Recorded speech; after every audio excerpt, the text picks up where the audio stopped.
Hello, everybody, and welcome to the Premodern Super League. My name is William Hurst. We are here with Pod B action, and boy, howdy, I got bags under my eyes. It's been a late night. We are burning the midnight oil, but we have a savior all the way from California, the Argonaut man, the Terravore lover, the landblower upper. We got Fran with us today. Fran, how you doing today, my friend?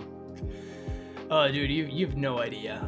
I've just finished my very first work week, so I am fired up and I'm ready to get this pre-modern action going, baby. Oh, dude, it's been a blast getting all this together. I'm still not 100% sure how all these matches we have done are going to come out, but I say it every time, it's a worthwhile experience doing this. Fran, also a member of this competition, he over there chilling in pod number A. We'll get to them eventually, but he's commentating right here, and we have an awesome match here today coming up.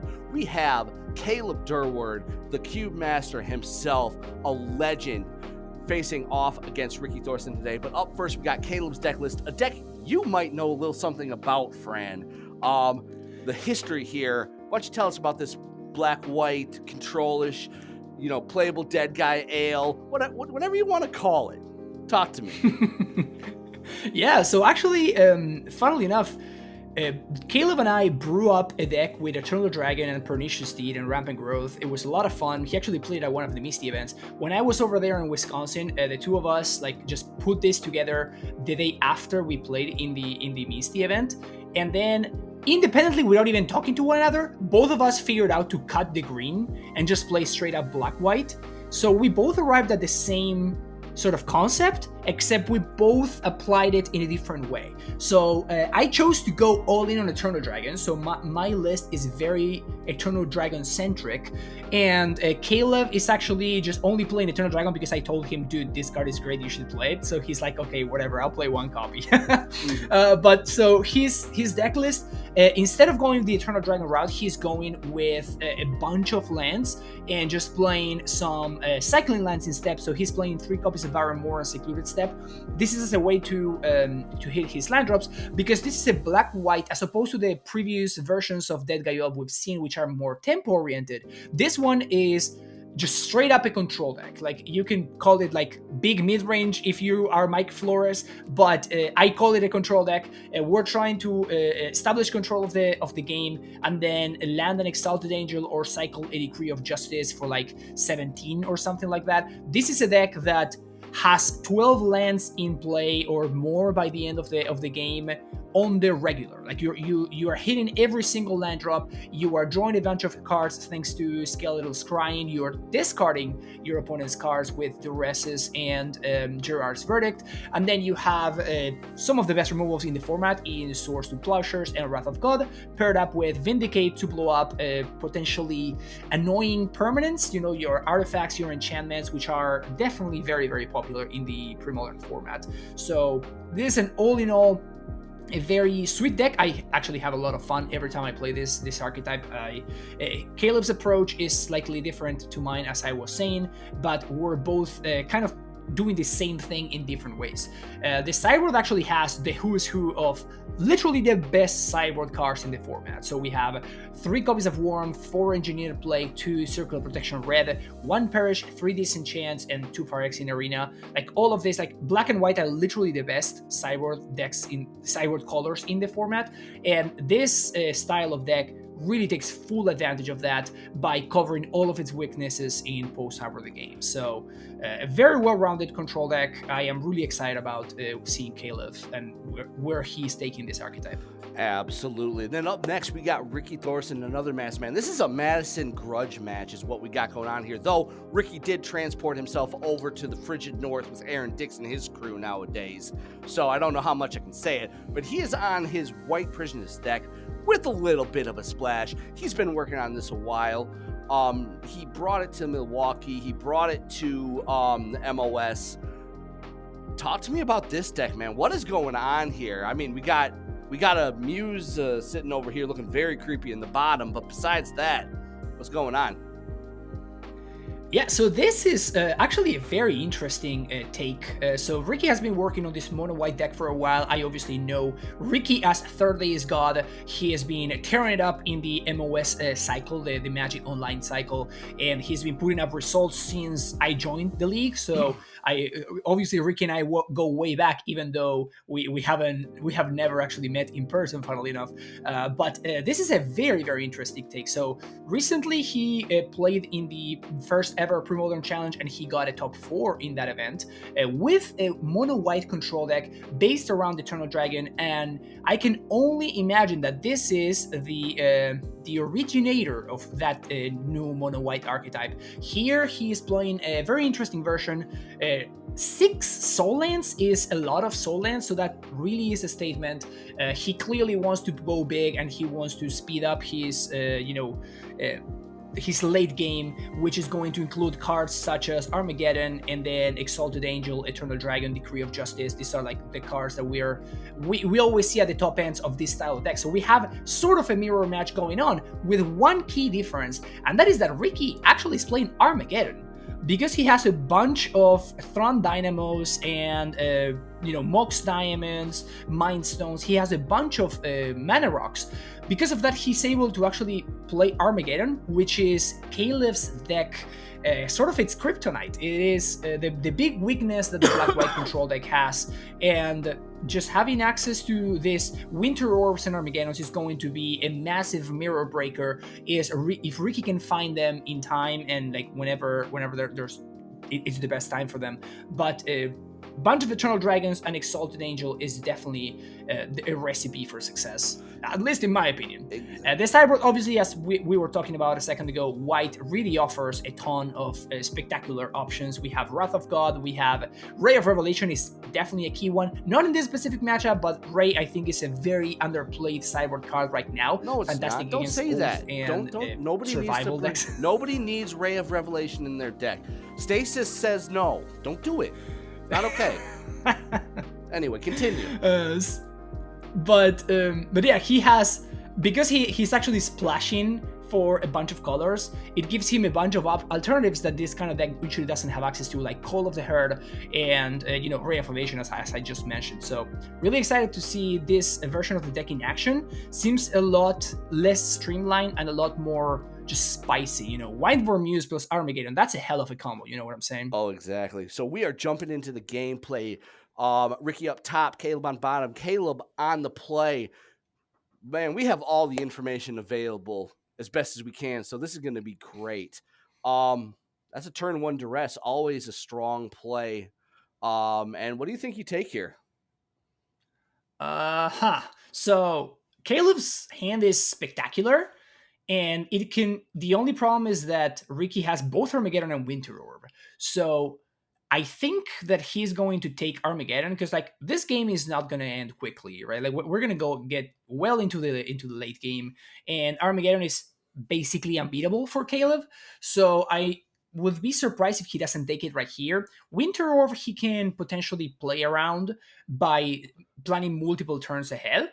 Oh, he actually goes for the Mox Diamond. Okay, so Caleb's strategy here is very interesting. What he's trying to do is he's saying, okay, you have all of this, like Winter Orb, Armageddon effects, perfect. Let them hit you as well.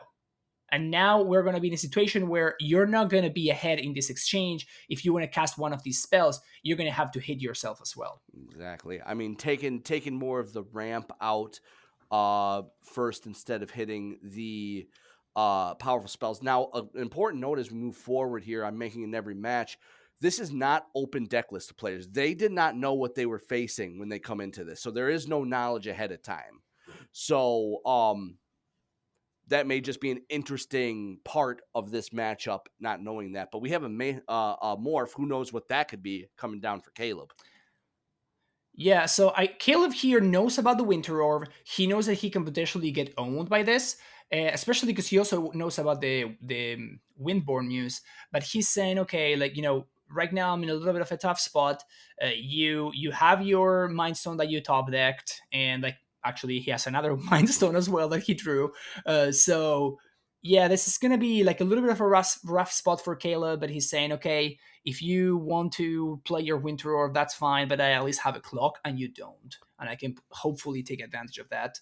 Exactly. It seems Sometimes. pretty tough for Caleb to come back from this. He is really far behind in terms of mana, and he also knows about the Armageddon, so even deploying more lands can potentially hurt him as well. So Ricky really making the most out of this sort of prisony style of concept. Yeah, I mean, and There's a 2-2 in play, though, that he currently does not have a blocker for. that is very true. Those Mind Stones are going to be doing a lot of work under this Winter Orb, which obviously is fantastic.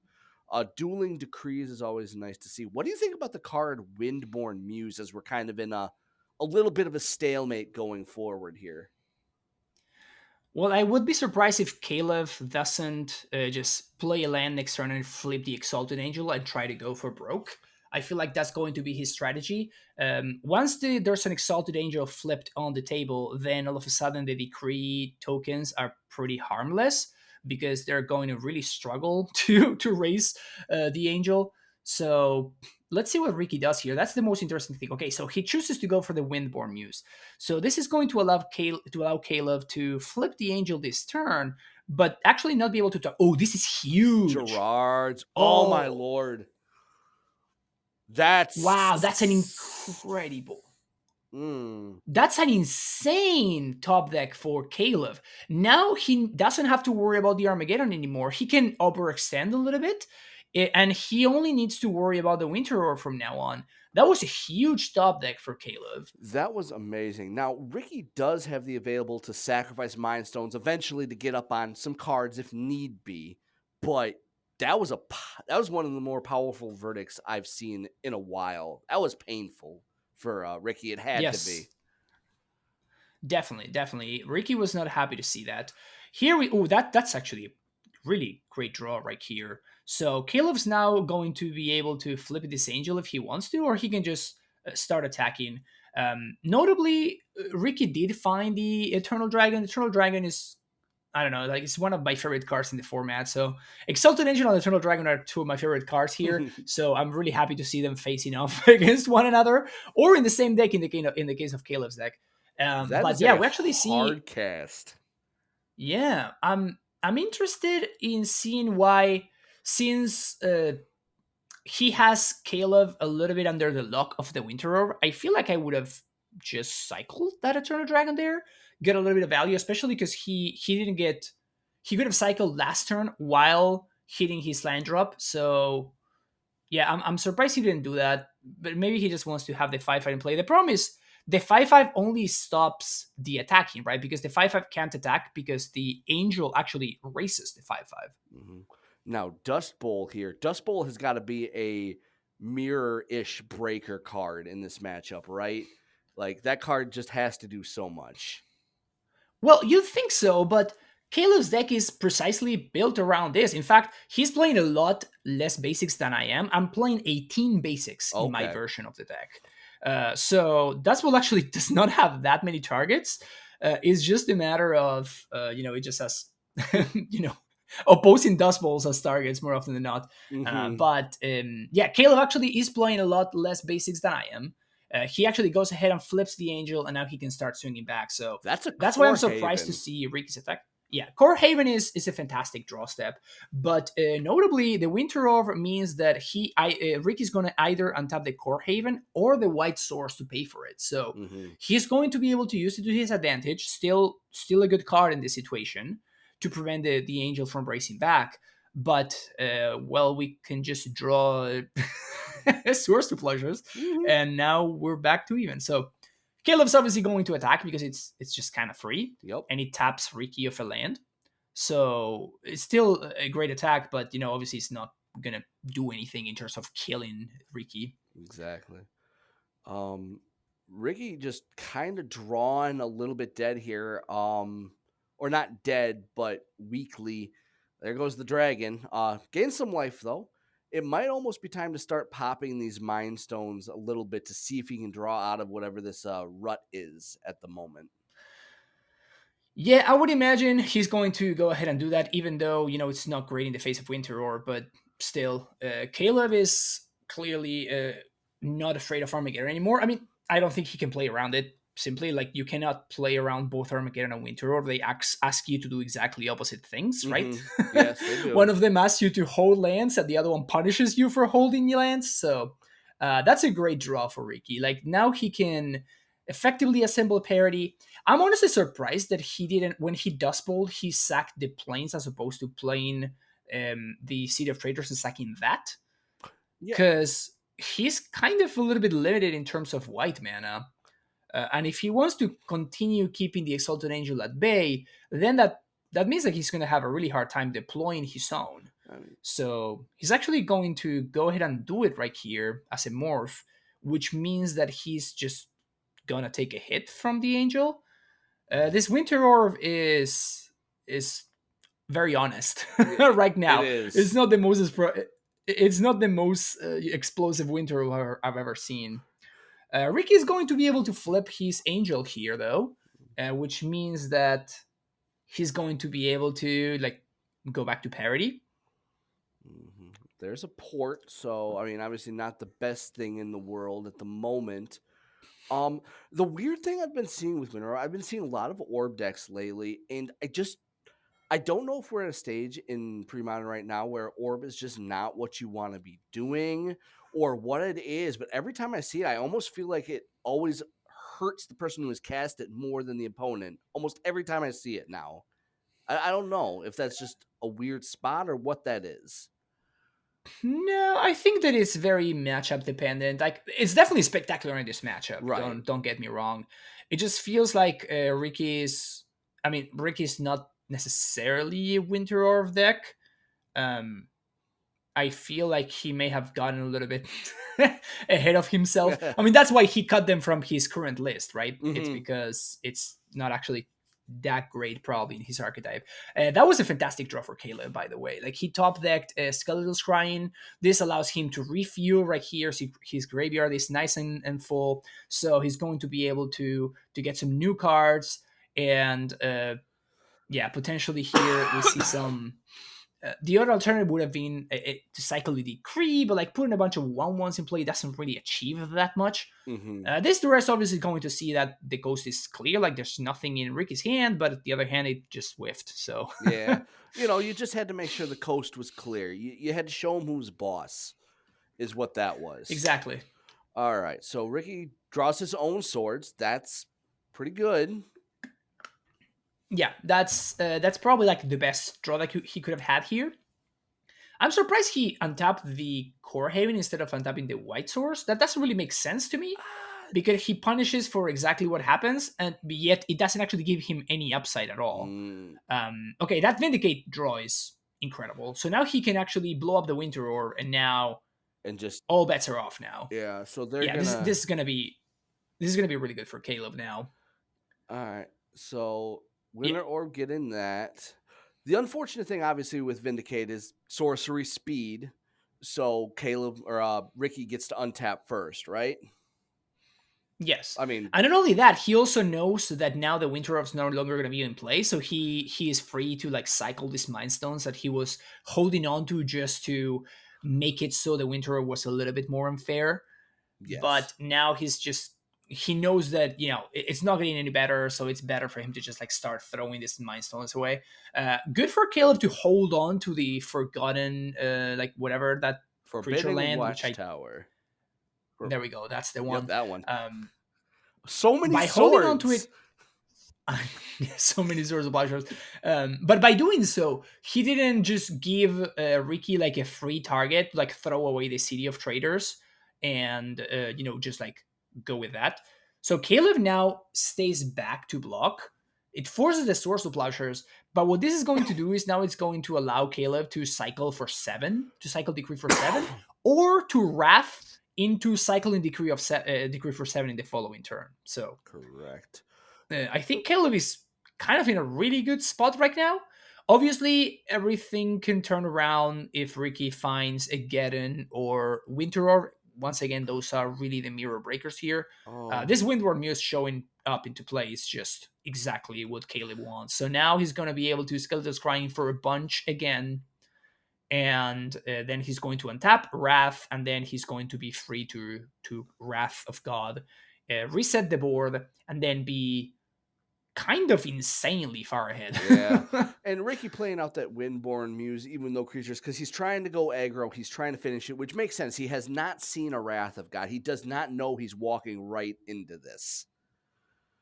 Dude, look at that. That's a disgusting. Just draw 6. That's just end step. Yep. Oh my god, I love this deck so much. Okay, well, there go your creatures. Good times. Welcome to the show. Yeah, and black and white are just two colors that Caleb knows that he's just free to, like, if he would have been able to, like, Skeleton Scrying for 8, he would have just done it right there, you know? Exactly. He just doesn't care about his life total, really. He knows that he's safe. Now he puts Ricky in a position where Caleb is really punishing Ricky for this City of Traders that he's choosing to hold on to, because he's just not giving him any fodder to, like, blow up, to like sack to the Dust Bowl. And by just forcing him to hold on to them, he is effectively stopped Ricky's mana from being developed. Like, look at how much far ahead Caleb is on mana than Ricky. He has what, like 12 mana right now, 11. Yes, and then now it's going to be, let's go ahead and cycle a decree, get those out there. You know, that's decree number 1, first step always. Jeez. Yeah, and Caleb's deck has 4 decrees, so, like, it's probably the best decree deck in the format currently, I think. What do you maybe like Blue White Tron, but which Caleb also is known to play. Yes, like, he actually top 8'd that Misty event that I was talking about a little bit earlier, with the Blue White Tron deck. So what do you think of swordsing that Angel there and giving Ricky a little bit more life instead of just vindicating right there? Do you think he feels there's something better to vindicate later on, or? Yes, okay. Specifically another Winter Orb. Gotcha. All right. Specifically another Winter Orb. That's exactly what Caleb's playing around. And here Eternal Dragon. Well, okay, this is really good for Caleb, because now he's going to be able to cycle Decree for 8. This puts Ricky on a 2-turn clock, and even if Ricky Geddens, he just loses. So he needs Wrath of God into Gedden, and, like, again, like, he blew up his own lands. Double Verdict. Oh my god, double Verdict here. Whew. Yeah, I feel like we're done here. Yeah, this is this will wrap up very quickly. Yeah, so I think you just double Verdict here. You plow the dragon, and then you vindicate the white source. And after you do that, there's nothing that Ricky can do, right? Yeah, he needs to have exactly a white card in his hand, and to top deck specifically Wrath of God. Nothing else matters. No, not at all. Yeah, this is just the power of a Skeletal Scrying. Being able, like, that is a card for a long time that was bugged on Moto. And one of the things that Moto has done is, especially with the MOS, is start pushing some things, lets people play strategies because it's so much more cheaper than doing it in paper sometimes. And now that it's not bugged, I've seen Skeletal Scrying so much more, and people are now seeing the power. You are doing the power with some of the decks you've done and shown. It's been amazing to see. Yes, definitely. Like, Skeletal Scrying is just a spectacular card. And I feel like it's one of... There's 2 cards that I think are the most underplayed in Premodern for how powerful they are. And those are Skeletal Scrying and Sabos Web. And both of those are kind of starting to pick up a little bit, but not really to the extent that they should be, I think. He's gonna. So now this is just like you just vindicate here. Like, you vindicate the white source. There's literally no draw that Ricky can have. So I would be surprised if Caleb doesn't go after the white source, because that means that Ricky cannot top deck a Wrath of God to get out of this. He doesn't. Yeah, that may be, again, he hasn't seen it. He's just not worried about it given the state. Not the open deck lists, but no, that's gonna wrap it up there for Caleb winning game 1. So let's go see how he sideboards here. We do get full information here. Looks like some disenchants coming in. What are you bringing in? What are you taking out? I'm definitely interested in the disenchants. I'm definitely interested in Phyrexian Arena. I feel like this is going to be exactly the kind of matchup that you want Arena for, like a grindy control deck, especially an Armageddon deck. Armageddon is it's obviously a card that you sort of turn into unfair by just doing the what Ricky's doing, right? Like having some mana rocks, and it's very good against his style deck because, well, you don't have those mana rocks, so you are in a situation where you actually need to hit every one of your land drops, and this is also a deck that is designed to do that, but it takes mana to do that because you need to be doing Eternal Dragon things. So, uh, Mhm. Phyrexian Arena is kind of exactly what Caleb wants, just like an extra source of card advantage. I'm not surprised to see Smother go away. Forbidden Watchtower doesn't feel like it does anything, so cutting down a land seems fine to me. And I kind of like all of Caleb's cards. Maybe you could cut a Wrath of God, or yeah, you probably cut a Wrath of God. Like I've seen Eternal Dragon, so I definitely want to hold on to Swords of Plowshares. Mhm. But the rest look great. Disenchant looks great. Verdict, as we just saw, was spectacular. Yeah, I'm kind of interested in Arena. I wonder if, and this is why in my list I play no arenas at all. And this is because I want to blank opposing disenchants. So I have actually no targets in my entire 75 besides exactly one engineered plague for disenchant. So because of that, you kind of get to attack on that weirdo axis where your opponent maybe has to respect the arena, but like they don't know if you have it. Mhm. So Are you surprised at yeah, the I Eternal Dragon coming out for the Phyrexian Arena or for another card in general? That engine coming out because it feels like it's a very, even in the face of a Source Plowshare, a very long term like game plan you could set up in a weird match. Yeah, I'm not surprised to see that because Arena doesn't cost any mana, and Eternal Dragon costs you 7 mana to get going. So against specifically Winter Orb, it's a very costly thing. Gotcha. So that's why I'm not surprised to see that. Awesome. All right, we're over When here with we, Ricky. yeah, when going over to Ricky's side, I feel like I would be interested in bringing Call of the Herd in.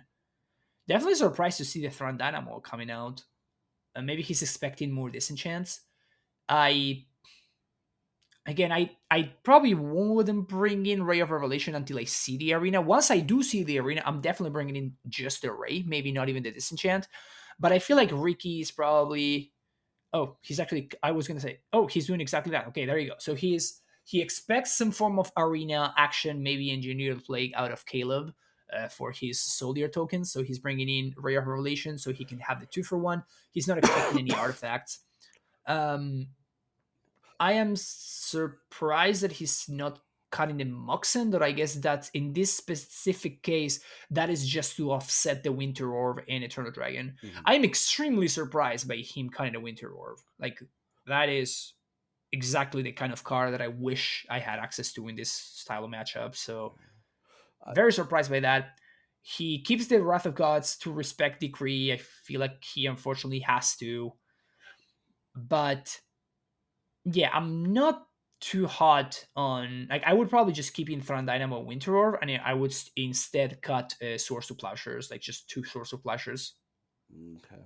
Well, looks like we're gonna be finishing it out. We're gonna move into game two. An interesting game one. Um, the power of the more consistent and big swingy card draw coming to play for Caleb in that matchup, most certainly. While Ricky unfortunately fizzled out after a strong start, but he is on the play here in game number two with a pretty strong hand.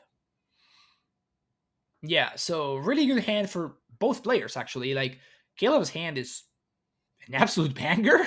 Sure. He's got the duress on one, he's got Jura's Verdict on two. Rick is going to be able to offset that by having access to the Rishadan port. And by the way, that's like a very kind it's a very small synergy between Port and Armageddon, but I think it's awesome actually because Armageddon Rishadan Port forces your opponent to play more lands if they actually want to cast their spells, and then conveniently just Armageddon punishes them for that. Yeah. So you get even one more land, right? Like Port forces your opponent to play the 5th land in order for them to be able to cast their 4 mana spell. And Hmm. then with only 4 lands, you cast your Armageddon, you get one more land out of your opponent, and then you just play your land for turn. So very, very cool synergy there, especially useful in this style of matchup, in this sort of control pseudo mirror. Exactly. Well, we got a call in the herd in the hand. No colored source for it though, unfortunately. Um, Morph is going to come down here. Uh, See what happens. It's a valiant morph at that. May not live too long. We'll have to see. Yeah, this is just very clean for Caleb. Like the port didn't quite. Very smartly, he played a second a black source as opposed to playing his white source. This meant that he was going to just be able to cast Edge's Verdict on the following turn regardless. So yeah, this here Ricky's mana base really, really backfiring, right? Like all of this soul lands, like the City of Traders and stuff, and then just not having enough white sources. Like this is just like a sort of like a little bit of a punish here. I imagine Caleb's gonna just source the plowshares, the angel. This makes a lot of sense to me. He just make getting actual good use of his mana, and that feels like a good draw for him. I'm a little bit surprised at seeing him pop. I guess he just wants to get a little bit aggressive here, Hmm. but I feel like I would have taken the chance with the Phyrexian Furnace in play. I'm surprised Ricky's not immediately activating the Furnace. Very, very surprised by that because he knows about Skeletal Scrying. Yeah, So I agree with that. Like he's not drawing gas right now. As you said, he knows about scrying. He needs to do something to get ahead, and he does go ahead and yeah, activate that Dust Bowl right away, getting rid of that extra City of Traders, which is fine. yeah, Um, and that's a beautiful synergy right there, right? Like with the trigger of City of Trader on the stack, you play your Dust Bowl as your land for turn, then you sacrifice the City of Trader right before it gets sacrificed to its own ability. mhm. That's just chef's kiss right there. It's beautiful. I mean, you gotta love the stack. Just does so many cool things. Another dress fired off just to again show somebody who's boss. Flexing on him with it. Uh, Yeah, we do see the furnace going at it, just like continue the work. Yeah, I would suspect we're going to see this Dust Bowl get activated once again to blow up. Caleb has been hitting missing land drops, and I would be surprised if. Oh, actually, he's going to. Yeah, probably this makes even more sense, which is to go after the white source. okay, Oh, but Caleb's actually going to draw two here. Yeah, very smart. Just draw the just one. draw Okay, one. there you go. Yep. Yeah, and this is why you want to just main phase the Phyrexian Furnace, right? Like you need to. You've seen the scrying, the skeletal scrying, and you're kind of like missing out on that. Yeah. Well, I mean, some Rick, control for Ricky here. Not a lot of action on either side. A lot of reaction. So kind of see he is going to go ahead and pop that, finding a Thran Dynamite. There's an Armageddon. yeah, this seems like a fine spot for this. So it's kind of going to backfire a little bit. Do you think he So I think what was he's going to go for Thran Dynamo into Armageddon, which is kind of like the line that you would expect to go for here. Caleb's disenchant. Oh, he does not play uh the Gathering. oh. Huh. That's Okay. I y- mean, that seems fine to me. It's just a little bit weird because, like, I guess he's expecting to get a little bit more value because of Rashad Port, but he could be punished here. Like, like you if Caleb finds maybe an angel or something like that, just kind of anything he can deploy onto the battlefield. But it turns out that he drew it first, so everything's everything's everything's okay. forgiven. Everything's okay. That angel will be soon plowing a field. Bye bye angel. Yes, yeah, the angel's gone. Very not very much not surprising. Yeah. If Caleb plays out this land, like it, I guess that it would kind of surprise me if he's not willing to do this now. Oh, that's right. He has the dragon in the graveyard. Oh, that's huge. Yeah. Now, Yeah, the dragon just allows him to get going again. So I think next turn what we're going to see is we're going to see Cycle Dragon and then Armageddon, and then just like hit my land drop. mhm. And Caleb can't Caleb, play around Armageddon. Like he has to say, if you have it, you have it. So he has to keep making land drops. He just cannot worry about it, right? well, we see exactly the opposite right now, right? Like he actually held on to a land. He's like, Okay. yeah, like we are getting to the point where Armageddon would be pretty advantageous for him, for Ricky, that is. So yeah, I think it's very smart for Caleb to like hold on to the land. Feels like from here on you can cast every spell in your deck, or the only spell you cannot cast is Eternal Dragon, which you would cycle anyway in this kind of Yeah. situation. So this is just fine. Probably the best thing that Caleb can draw is a Decree. Okay. I would imagine that's what I would be excited about. But yeah, this is one of the things where I'm a little bit confused about Ricky's deck. Mm-hmm. Conceptually speaking, because this feels like a situation where you just have to slam the Armageddon, right? Like you just float the mana, you leave the mana, the redundant mana floating, you cycle your dragon, and then after you get in here, you blow up more lands from Caleb that you blow up your own. Why are you playing the Yeah, Ancient but like Tomb he right actually goes here? for You yeah, see, this is really confusing to me. that doesn't make any. And I'm not. This isn't my normal type of deck. But what you're saying is true. Is like cycle the dragon, get an extra land, Armageddon. But now he's lost his engine. He didn't get another land, and his Armageddon got worse. Yes, so this is what this is why I'm kind of confused about how Ricky's approaching this sort of matchup. Like if it were me, even without information, I know that I need to reset the board. Caleb's down to one card at now two, but like this Armageddon is not getting any better. You know what I'm saying? Not at all. So I don't know what this Garen is trying to do. Like, are you gonna start dust bowling your opponent's lands or something? Like now, Caleb can just scrying for four. Like this is just so good for him. Oh, three, I guess. He only has three cards in the graveyard, but Still though, 3 cards is this three would be cards. impossible. Yeah, this Yeah. this would Oh, look at not that! have been Look possible. at that gas he just drew. Yeah, and now he's going to be able to like untap, land this arena, and then at that point, Caleb is just like, okay, you do have Armageddon, like whatever. Cool story. Like I'm drawing two cards a turn, you're only drawing one, and like it just doesn't matter anymore.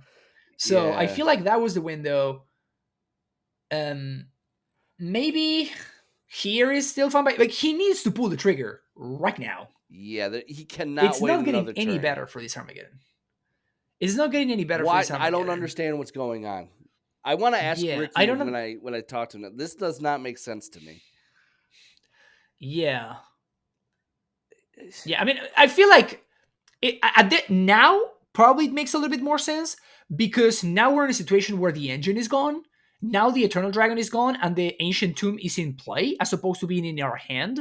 So Yeah. now maybe you just cannot do that game plan that we were discussing like a minute ago or something. So Yeah, but you're never going to get a yeah, better window than he had that few turns ago, right? Like at this stage, it most definitely likely. yes, it definitely felt like that was the spot. And now he can't get in because like it actually benefits Caleb. He's drawing two cards a turn, and he's in a much better spot after an Armageddon. Like if we go down to parity and nobody has any lands, then Caleb is really far ahead. Mhm. So yeah, I'm very surprised. So now he cannot Armageddon basically until he finds an answer for this Oh, that's a Phyrexian duress. arena. Yeah, this duress is probably going to seal the deal here. Caleb's going to very easily take the Armageddon here. And then he has Decree, and then an Angel that he can use to force this Wrath of Gods. And like these decrees are effectively 2-for-1, right? Because he is drawing a card, and then he is also getting the lands, the tokens. So he's actually getting the Armageddon out of Ricky's hand. So So yeah, a weird thing he can also do is like if he doesn't know Ricky obviously do another game again, but like he could just like never do anything on his turn and just sit back on these decrees, because if he ever Armageddons, he can just respond with a decree and just end up with a bunch of yes, tokens. exactly, exactly. Okay. And at that point, there's no white sources for Yep, Ricky and to that's do exactly anything what's going to with. happen. Exactly. All right, there it is. So Also, City of Traders, not the best land to play right after you have cast Armageddon. No. I feel like, as we were discussing, there was a window there earlier for Ricky to fire off something devastating and bring a parody, if not something else, to the board, and it was just not there. But now Caleb's got creatures. He's got a Phyrexian arena. Yeah, Ricky has 2 Wrath of Gods and no white sources. Yeah, swingy. Yeah, I feel like, this is kind of what Ricky signed up for, right? Like, he signed up for this kind of swingy games where my cards work out, and when they don't, it's gonna be bad. Yeah. But yeah, and there's definitely the Muse. The Muse is a good draw, but like this disenchant is just going to just blow him out entirely. Yeah. So now, like they always say when you see like coverage, if we had an advantage bar, yes, this would be as far on Caleb's side as it can possibly be. I think Ricky is just 0% to win at this point, maybe like 1%. Yeah, it's like the cartoons when the thermometer breaks at the top because the temperature is too high. It's just shot right through it. Oh. Yes. So he needs to draw planes into planes and play Seed of Traders, then play Wrath of God. And then after that happens, which is the ideal scenario, the literal best thing that can happen, never mind. There's Vindicating Caleb's hand. So planes into planes into planes is what Ricky needed to draw. Hey, you didn't know this about this deck you created. You guys are actually a Ponza deck at this point. Look at that. Yes, it's actually pretty funny how often you are blowing up lands instead of doing anything else. Well, this is going to close out this game quickly. Caleb looking like he's going to roll here to a 2-0 in this matchup. Unless I don't know what miracle could happen at I got nothing. Yeah, I don't think there's any sequence of draws that could happen that can actually allow Ricky to win this game. Somehow, he's literally just playing out Mox and City of Traders just to cycle Decree and try to find the planes so that then he can blow up his own city in order to Wrath of God and then get killed by the other cycle Decree that Caleb has in his hand. Oh God, it's a bloodbath. It's a bloodbath. All right. Oh my God, the disenchant on the Mox. Well, yep. There's winning, and then there's doing that. Caleb always great sport. Ricky probably giving a good little laugh there.